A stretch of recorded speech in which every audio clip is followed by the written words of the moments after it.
inferno não prevalecerão contra a igreja do Senhor. É dessa igreja que eu faço parte, uma igreja pioneira que prega o evangelho do Senhor Jesus, em uma época em que não tínhamos os doutores, nós não tínhamos os mestres, mas homens, santos homens de Deus, desprovidos de cultura secular, desprovidos exatamente do conhecimento humano, mas muito cheios do Espírito Santo de Deus.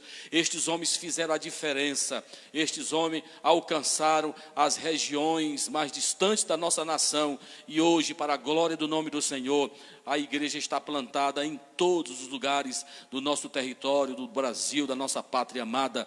Louvado seja o nome do Senhor. Então é esta igreja que fazemos parte, é esta igreja que está proclamando Jesus nesta hora. Meus irmãos, nós queremos ler a palavra de Deus nesta ocasião. Vamos ler um texto sagrado que se encontra aí exatamente no livro de 2 Reis, no capítulo de número 6.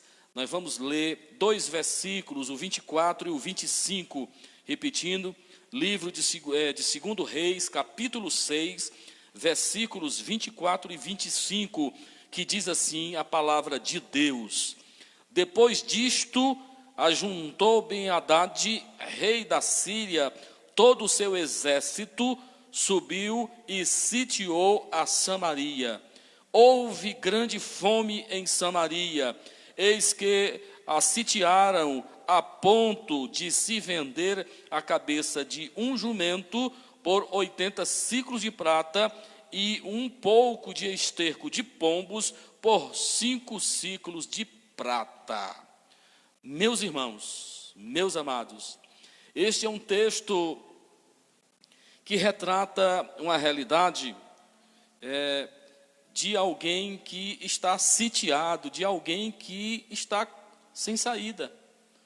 Esse texto retrata esta realidade, sem saída, sem alternativa, cercado. E a pergunta que eu faço exatamente para mim e para você que está nessa hora nos ouvindo e nos vendo: quem de nós, irmãos, já não se deparou com situações como estas? Situações em que você olha para a direita, olha para a esquerda, olha para trás, olha para frente, e que você não vê alternativas, você está sitiado. Problemas dos mais diversos, problemas no casamento, problemas financeiros, problemas nos relacionamentos, problemas sociais, problemas no trabalho. Quem de nós, irmãos, não enfrenta estas realidades?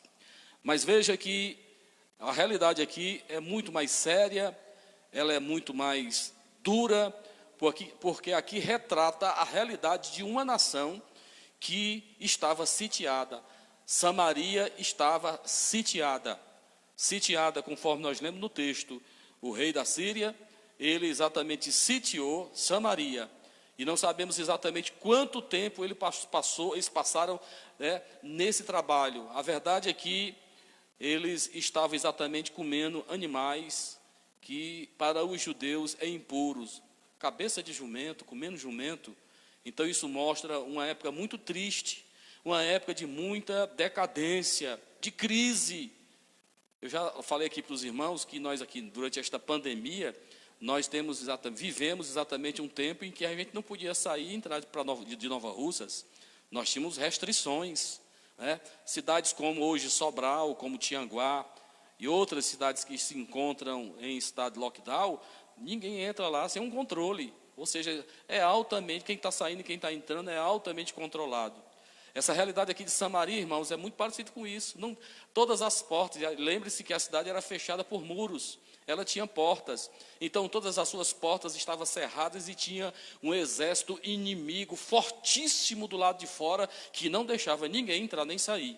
Então esta era a situação, esta era a realidade que eles estavam vivendo, meus irmãos. E veja que nos versículos 26 ao 30, vai narrar deste mesmo capítulo, neste mesmo livro que eu estou lendo, 2 Reis 6, nos versículos do 26 em diante até o 30, vai o rei, que nesta época era exatamente o rei Jorão, filho daquele famoso rei chamado Acabe, uma bênção. Ele quase acaba com tudo, né? Rei Acabe. Então Jorão é filho de Acabe e daquela abençoada princesa estrangeira chamada Jezabel. Então este moço era filho deste casal, de Acabe e Jezabel, que foram os maiores responsáveis por introduzir na nação de Israel a cultura da idolatria, o culto a falsas divindades. Foi exatamente este rei. E agora aqui está o momento do seu filho também, levando o povo de Deus exatamente ao sofrimento, levando o povo de Israel exatamente a uma situação vexatória como essa. E nesses versículos que eu falei para os irmãos aqui do 26 ao 30, esse rei Jorão, ele vai se deparar com um diálogo terrível de duas mães que haviam combinado comer os seus filhos. As mães combinaram comer os seus filhos. Comeram um, e quando chegou a vez de comer o filho da outra, no outro dia, a outra disse, não, está aí na Bíblia, você pode ver isso aí. E aí é nesse momento que o rei vai exatamente com as mãos na cabeça, é nesse momento de dificuldade que o rei Jorão vai se deparar, e aí ele vai ter que arbitrar esta questão, ele vai ter que resolver esta questão. Meus amados irmãos, mas veja que nesse tempo de crise, nesse tempo de dificuldade, não esqueça que nesse tempo tinha um profeta de Deus chamado profeta Eliseu. Louvado seja o nome do Senhor. Neste tempo de luta, neste tempo de dificuldade, Deus, irmãos, Ele nunca esteve ausente das nossas vidas. Naquilo que nós aprendemos, vai sempre ter um remanescente fiel. Quando Elias, na sua depressão, na sua tristeza, ali naquela caverna, ele vai dizer, Senhor, mataram os teus profetas, Senhor, acabou com tudo, eu estou aqui sozinho, só tem eu aqui, Senhor. Aí veja que Deus vai responder para o seu servo, naquele momento de luta, ele vai acalmar o seu coração, dizendo para ele, Elias, fica tranquilo, Elias. Elias, fica em paz, porque tu não está sozinho não, Elias. Eu tenho ainda 7.000 que não se dobraram a Baal. Você não está só, nós não estamos sós, nós não estamos aqui em Nova Rússia sozinhos. Deus tem o seu povo, tem o seu rebanho aqui em todos os lugares, tem os seus remanescentes fiéis. Então veja, meus irmãos, que é nesse tempo onde o profeta vai aparecer e ele vai trazer uma resposta com 24 horas. Aquele problema, aquela dificuldade, aquela luta que eles estavam enfrentando, o homem de Deus vai trazer uma resposta, ele vai ser boca de Deus para a nação de Israel, em dizer-lhes que daqui a 24 horas, essa situação está acabada. Neste momento de luta e de dificuldade, nós precisamos ser boca de Deus, nós precisamos usar exatamente, não a nossa influência política, não que não estamos aqui exatamente ofuscando ou abrogando para nós prerrogativas que não são nossas. Jesus mesmo disse que o seu reino não era deste mundo, o nosso reino não é deste mundo. Veja bem, então Eliseu estava lá neste momento. Então, irmãos, nós aprendemos aqui exatamente como está aí no capítulo 7, no versículo de número 1.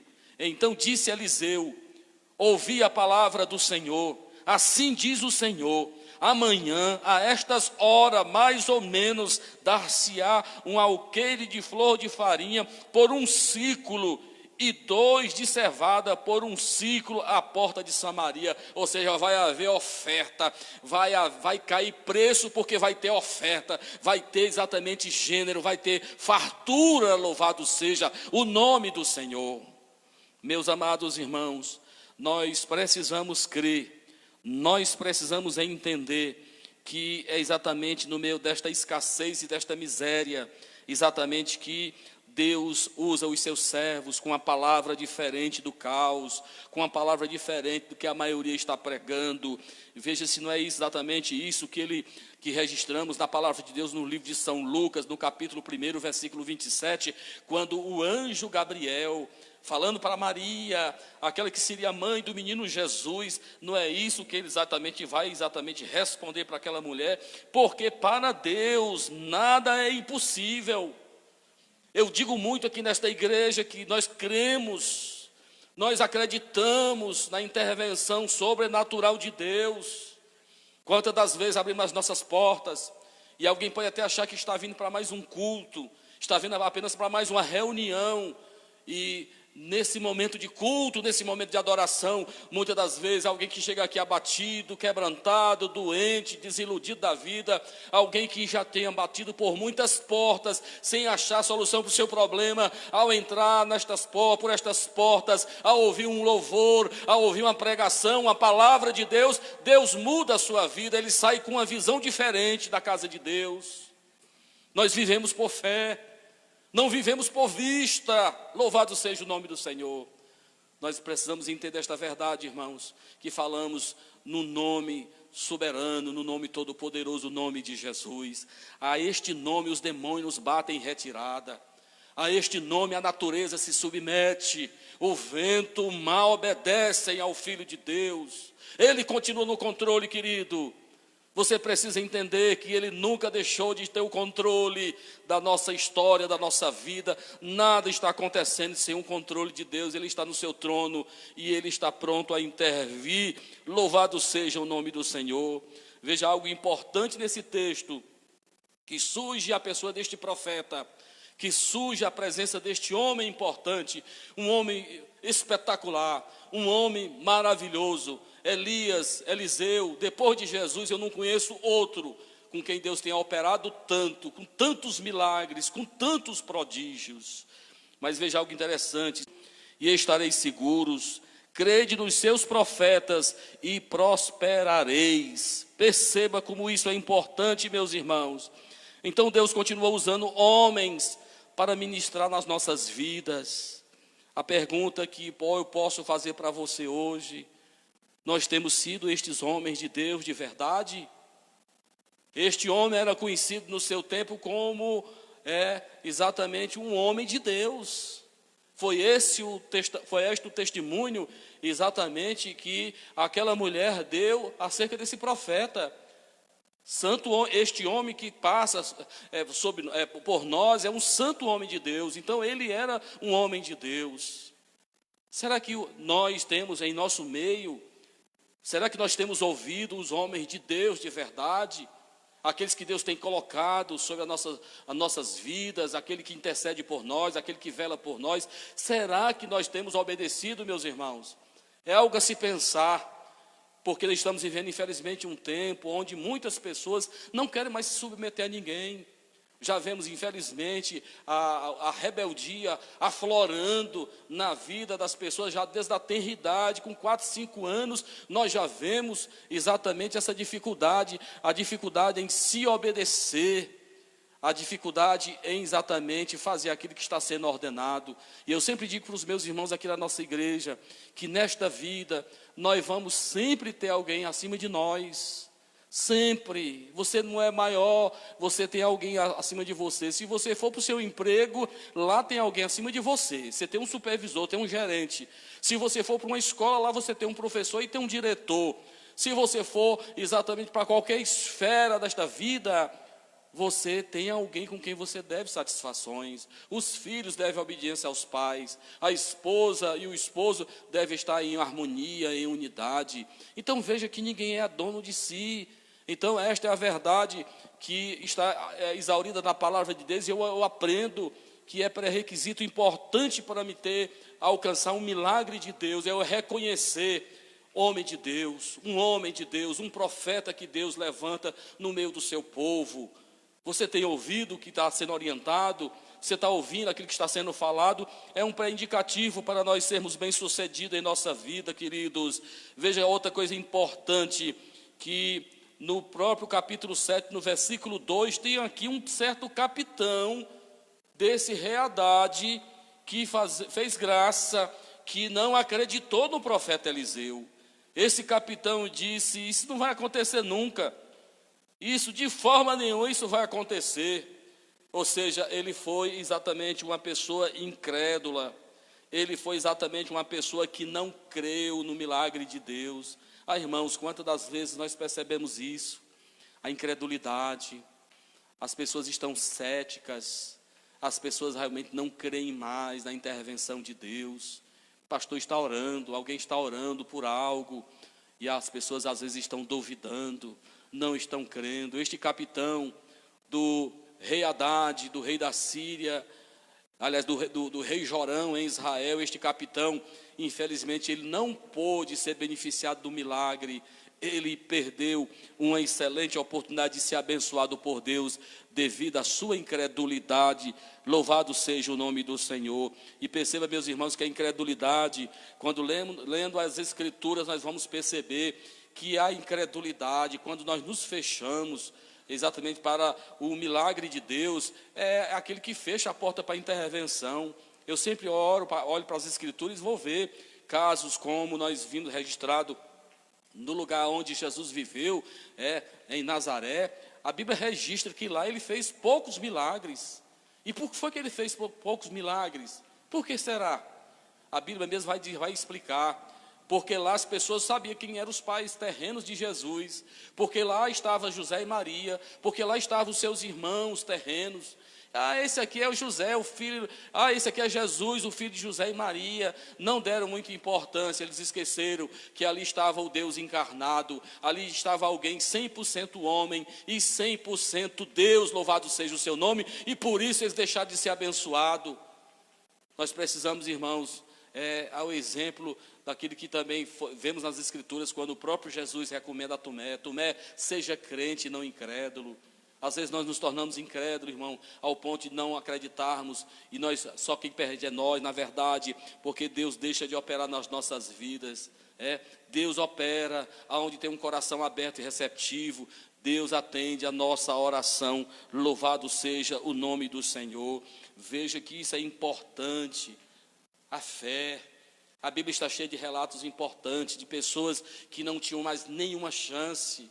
Quando lemos o milagre daquela mulher do fluxo de sangue, há 12 anos a mulher sofria, gastou todos os seus recursos, procurou a todos que deveria procurar em vão, estava realmente morrendo devagar, aos poucos, aos 12 anos de sofrimento, mas um dia ela soube que Jesus estava passando em sua aldeia, e ela colocou no seu coração, ela disse: eu só preciso tocar nas vestes de Jesus.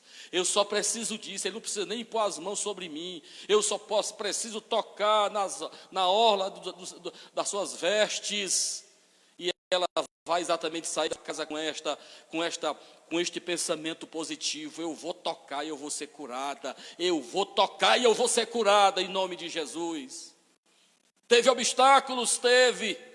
Tinha multidão, tinha gente que estava repreendendo aquela pobre mulher, não entendia o seu sofrimento, mas veja que ela vai tocar em Jesus, e Jesus vai exclamar: quem me tocou? Eu senti que de mim saiu virtude, aleluia. Eu senti que de mim saiu poder. Alguém aqui foi abençoada, alguém aqui recebeu o milagre de Deus. Louvado seja o seu nome. Então nós temos, irmãos, que lutar contra a incredulidade, porque a incredulidade fecha os nossos olhos espirituais. Nós não vamos ver aquilo que Deus pode fazer. Muita gente só sabe daquilo que muitos contam. Eu ouvi falar. Não era assim que o patriarca Jó diz no seu livro, ao final dele, no capítulo 42, antes eu só te conhecia e ouvi falar, mas agora os meus olhos te veem e a minha vida foi mudada. Isso fala de alguém que alcançou pela fé o sobrenatural de Deus. Louvado seja o seu nome. Está difícil? Veja que a fé quebra dificuldades, a fé vai exatamente afastar de você aqueles problemas, a fé vai te levar a um terreno espiritual, louvado seja o seu nome. Meus irmãos, eu acho esse texto muito interessante, porque também nós vamos ver uma outra coisa importante, que está registrada exatamente nos versículos 3 e 4 do capítulo 7, da mesma sequência, que a gente também precisa lutar, irmãos, contra um certo conformismo. Às vezes eu fico bobo de ver pessoas, irmãos, que estão sendo chacoalhadas por Satanás, alguém que está perdendo de goleada por cão, a sua vida, tudo seu está indo de água abaixo, e aí às vezes a gente encontra alguém de forma passiva, como a gente vê no Antigo Testamento, aquele episódio do sacerdote Eli, quando em 2 ocasiões, pelo menos a Bíblia registra, em que homens de Deus foram lhe repreender. Sacerdote Eli, vê a situação dos teus filhos. Sacerdote, vê os teus filhos, eles estão em desobediência, eles não estão fazendo coisa correta. Na segunda vez o profeta diz: eles vão morrer. Eles vão morrer se eles continuar praticando o que eles estão fazendo. Eles vão ser mortos, eles não vão envelhecer. Aí o velho, o sacerdote Eli, já bem velho, já quase sem ver bem, ele vai dizer: isso é coisa do Senhor, está certo, é que Deus que quer fazer, então Ele faça. Sabe, irmãos, então existe um certo conformismo, e eu aprendo pela palavra de Deus, irmãos, que não é feio, irmão, a gente às vezes perder em alguns momentos. Agora é feio, é você perder sem lutar. Nós precisamos aprender a lutar pelas nossas vidas, precisamos aprender a lutar por aquilo que Deus tem colocado no nosso coração, os sonhos de Deus, a chamada de Deus, aquilo que Ele nos prometeu através de profecia. Deus falou em algum tempo das nossas vidas, e nós não podemos esquecer isso, meus irmãos. Então nós não podemos aceitar de forma passiva Satanás fazendo festa, cirandando na nossa vida, nas nossas coisas, e eu estou de braços cruzados aceitando sem lutar. Veja que neste mesmo capítulo, nesses 2 versículos, alguém vai exatamente nos ensinar algo importante. O texto vai nos dizer que tinha 4 homens leprosos, estavam exatamente fora da cidade, estavam do lado de fora. E veja exatamente que esses 4 homens, eles vão exatamente nos ensinar algo importante. A cidade, eles não podiam entrar, eles também iriam morrer também de fome. E aí veja que eles exatamente colocaram nos seus corações, exatamente de irem até o acampamento sírio. Eram inimigos de Israel, estavam lá para lutar contra Israel. O texto vai nos dizer no versículo 4, que quando eles disseram: vamos ao acampamento sírio, vamos pedir algum alimento. Se nós morrer, morremos. Se nós vivermos, viveremos, mas vamos lutar. Nós vamos lá. É inimigo, não interessa, porque às vezes, irmãos, Deus nos coloca exatamente às vezes no território do inimigo. É de lá onde Deus vai providenciar algo para a minha vida e para a tua vida. Presta atenção nisso, irmãos. Deus levando às vezes as nossas vidas para um lugar que aparentemente não é favorável, poderia até ser interpretado como um lugar não agradável, hostil, inimigo, mas muitas das vezes é nesses lugares onde Deus vai te abençoar, é no meio de alguém que não te conhece, muitas das vezes alguém que não te dá o devido valor, é lá onde Deus vai te exaltar, onde Ele vai glorificar o seu nome através da sua vida. Louvado seja o nome do Senhor. Então veja que estes homens me mostram que eu tenho que lutar. Este leproso vai lá, e para surpresa dele, quando ele chega lá, Deus já tinha feito um milagre.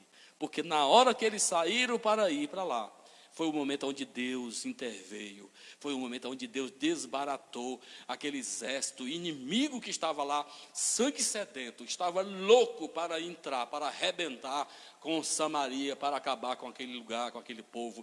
Pois na hora que os leprosos vão em direção ao acampamento sírio, nesta mesma hora, Deus cumprindo aquilo que Ele havia falado para o seu servo no dia anterior, Eliseu. Ele não disse que Deus ia resolver o problema?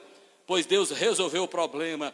Deus desbaratou o exército assírio e todos os mantimentos, tudo aquilo que eles tinham, como logística, como suprimento, aquilo ali eles deixaram, abandonaram, correram com medo, achando que estava vindo um grande exército confederado, mandado em aliança com Israel, contra aquele exército que ali estava, e vão embora deixando tudo para o povo de Deus. Louvado seja o seu nome, meus irmãos, louvado seja o seu nome. Então veja, meus irmãos, que é importante nós não nos conformarmos. Em nome do Senhor Jesus, não deixa de orar, não deixa de buscar o Senhor, não deixa de acreditar, sabe? Não deixe de acreditar no Senhor. Eu particularmente poderia enumerar inúmeros momentos das nossas vidas em que Deus mudou uma realidade, mudou algo que era irreversível, Deus mudou pelo seu poder, mas para isso eu tive que exercitar, eu tive que continuar crendo. Deus dos meus pais, o meu Deus é também o meu Deus, Ele não vai me deixar nessa situação. Louvado seja o seu nome. Então Deus honrou a palavra do seu profeta Eliseu, quando ele disse: amanhã por estas horas vocês vão ter gêneros, vocês vão ter alimentação aqui em abundância. Louvado seja o nome do Senhor. Eu trago para você esta palavra nesta noite, em nome do Senhor Jesus. Creia creia que mesmo no meio do caos, mesmo no meio da dificuldade, Deus nunca deixou de nos assistir. Ele continua preparando banquete no deserto. Ele continua providenciando cordões. Ele continua providenciando maná. Ele continua providenciando água para o sedento, louvado seja o seu nome. Ele não te abandonou, Ele não te esqueceu. Que o Senhor nos ajude, que o Senhor nos abençoe com esta palavra. Toma posse nesta noite, em nome do Senhor Jesus. Deus continua presente em nossas vidas. Amém, meus irmãos? Vamos ouvir mais uma vez os nossos irmãos adorando ao Senhor. Andei sem destino. Esse é um passado. É isso, meu? Não desista de lutar. Muito bem, não desista de lutar. Vamos ouvir, irmão Zé Maria, irmã das Neves, adorando ao Senhor nosso Deus nesta noite. Eu sinto a presença confortadora de Deus, mesmo nesse calor, né, irmão Zé Maria? Aqui está bem quentinho, né? A gente não pode nem ligar nem os ventiladores, né? Mas está a bênção de Deus. Vamos continuar adorando o Senhor, nosso Deus. E você que ainda não passou pela nossa página, passa aí, deixa o seu sinal aí, manda a sua mensagem para nós. Deus está conosco, Deus é maravilhoso. Vamos adorar o Senhor. Não desista de lutar. Nós não combinamos nada, mas está aqui. Um dos pontos da mensagem: não se conforme, não aceite passivamente a derrota ou o fracasso. Lute como um guerreiro de Jeová, em nome do Senhor. Glória a Deus. Não desista de lutar. Foi falado através da palavra de Deus e agora vamos falar através do louvor.